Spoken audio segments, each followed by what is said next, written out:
可唔可以幫我哋介紹下你自己先啊？我叫趙美玲。做咩職業咧？有咩職業啊？其實係一個有一個係環保嘅，一個係做嗰啲殯儀行嘅。你幾時開始中意睇飲嘢？哇！好細個咯喎！如果我覺得我第一次跟咧，我係跟我阿嫲入去。咁我阿嫲呢度好叻嘅，佢帶住成個細仔，一個人帶住好多個細仔，咁入去我哋坐梯級啊，坐邊度我哋坐。真係睇舞台嘅？係啊！記唔記得嗰套咩戲啊？就係《牡丹亭驚夢》。咁你有冇追蹤嘅飲姐嘅咧？即係其實唔怕講啊，嗰陣時屋企嘅經濟或者自己個人嚟講咧，就冇直接去追佢啊，或者係點樣咯嚇，即係只係話有佢啲戲，即係睇嘅，有時間有錢嘅，咁落去買嚟睇咯。舞台係啦，舞台係。可唔可以講下你睇到個飲姐喺舞台上面嘅表演嘅時候有咩感覺嘅咧？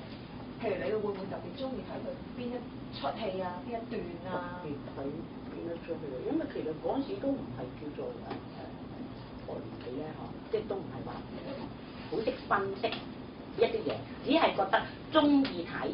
總之佢做乜啦？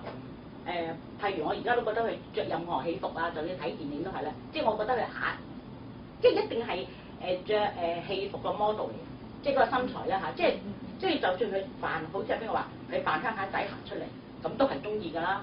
咁如果佢哇好威風嘅駙馬，或者一個大官行出嚟，咁我覺得佢着起戲服啊，或者佢牽一件袍嗰個姿勢咧嚇，就已經係即係覺得係神魂顛倒已經覺得真係好靚，覺得勁好靚，覺得。咁所以你話特別中意嘅話咧，咁其實係好，即係任何嘢，我覺得佢做任何嘢一個動作嘅手勢已經係即係好中意咁樣咯。有冇特別中意睇佢邊個角色咧？特別中意啊！如果我特別中意，其實就真係中意周駙馬嗰個上表，即係我覺得佢同阿李子伯係無懈可擊，而家係冇人可以即係再做翻個氣勢啊，或者嗰個佢出場嗰個嗌一聲話來也嗰句咧，即係已經係即係震撼㗎啦，我覺得係。咁如果你話真係如果官柳咧，佢一唱嗰句話火似南橋會嗰句啦，即係譬如而家我咧係唱粵曲㗎啦。咁總之佢出嗰一句就已經係哇，即係覺得哇真係好正好正。譬如睇《劍雪浮生》咧，佢有一段咧，有一次我睇咧，白雪仙坐我前面，咁咧佢講一句話原來係你呀，咁即係個個已經哇，即係靜晒嘅，即係入去嗰時冇幾耐，佢播嗰個聲帶啊嘛，先係好嘈好嘈，但係一播佢嗰句一全場靜晒，所以我覺得佢嘅一個魅力啊，嗰個任何個風度啊，即係壓倒晒所有嘅，即係如果我大膽講啲咧，係佢嘅迷或者係咪係不論你現在嘅文武生啦，或者當時成個梨園啦咁我覺得係佢真係壓倒晒咯，唔理你係男嘅文武生，一女嘅文武生，係咯，即係如果你叫我講就係咁樣。咁如果你講近期嘅咧，好深刻嘅咧就係舊年，即係而家係一年啦已經。咁而家係11月啦嘛，咁舊年12月嘅冬至嗰日嚟，咁我就喺灣仔佢行出嚟咧，咪有間即係佢不停而家係有人幫佢做緊呢啲嘢出售噶嘛。咁我就企度等人，嗰人都係有迷嚟㗎。我其中有啲相都佢俾我，咁我同佢傾偈，就等另外一個人。咁有個女士就入到去嗰度買，即係而家有得賣嗰啲電影嗰啲影帶嗰啲。咁佢係問嗰個售貨員點解冇李後主㗎？點解冇先頭嗰個對你花㗎？即係嗰個係林家聲梁醒波喎咁樣。咁跟住佢仲唔知問咗一套咩戲啊？人性戲。咁跟住嗰3套戲係冇得賣嘅而家。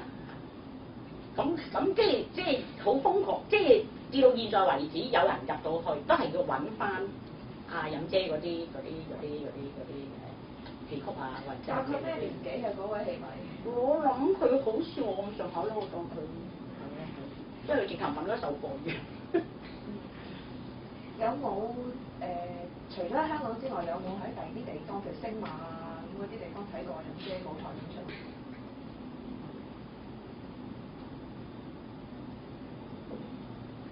你仲有冇啲咩感受想講下？感受嘅就係話如果真係唔開心嗰時咧，即係我自己一個。如果我一聽，我哋擁有嗰個西樓錯夢嗰度咧，佢拆信嗰度咧，哇！全場觀眾咧，即係已經係點講啊？哇！點解啊？蘇輝你俾啲咩紙揾咩物紙？即係嗰一度咧，全場嗰、個應該係舞台嗰陣時錄低嘅佢哋嚇，嗰啲觀眾笑到啪啪聲咯，即係好開心佢當時嗰個表現啊！即係話佢即係嗰個投入啊，佢個亦都係好投入啊聽得。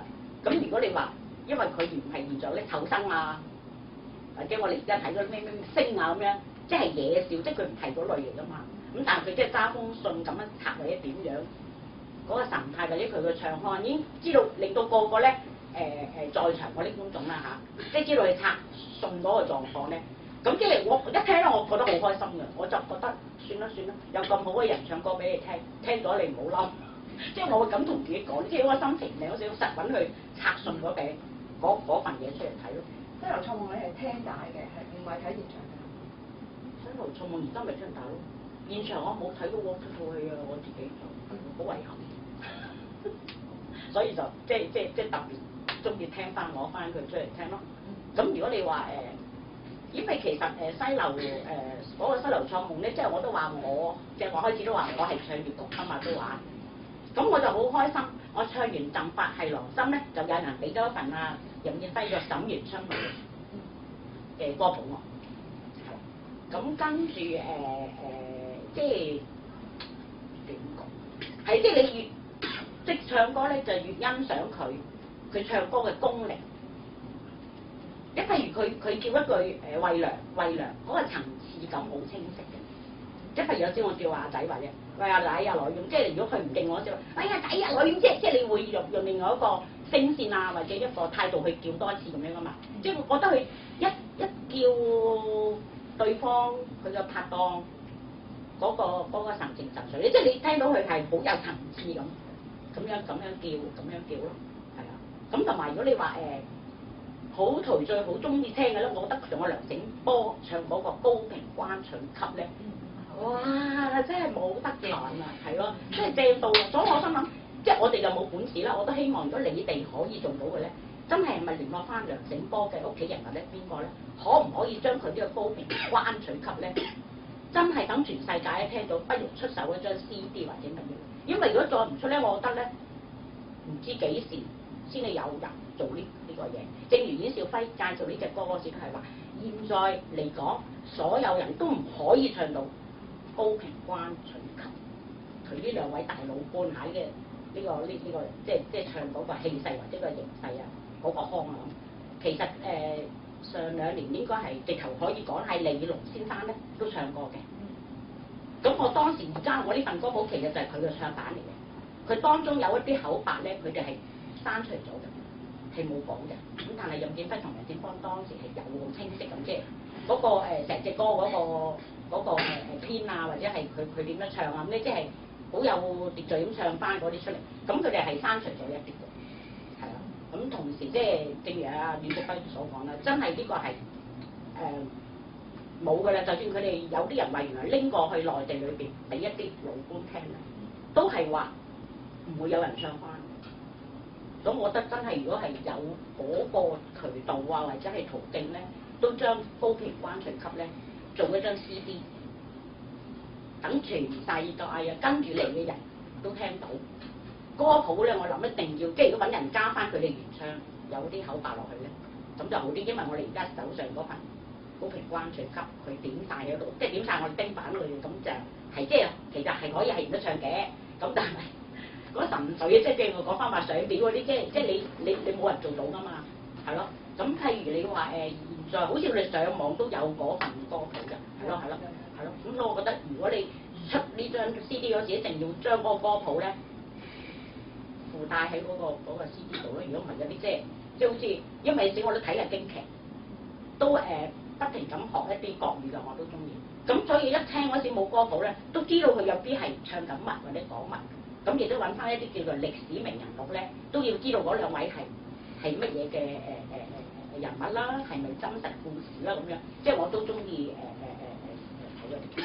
譬如你話唱李後主咁，我真係揾翻李煜必詩啦，唱一啲嘢咧，即係譬如有時都唱一個嗰個叫做蘇東坡夢回朝雲啦，咁成個歌詞裏邊咧，都係有佢一個作死一啲啲作嘅詞啊，或者係詩喺度咧。咁我覺得唱起嚟咧，會一到嗰啲佢作詩啊或者作詞嗰時咧，嗰個神髓或者係語氣咧，都知道少少係強調少少啊，或者係話俾大家聽，呢啲就係佢個曲裏邊嘅人物所作嘅詩詞歌賦。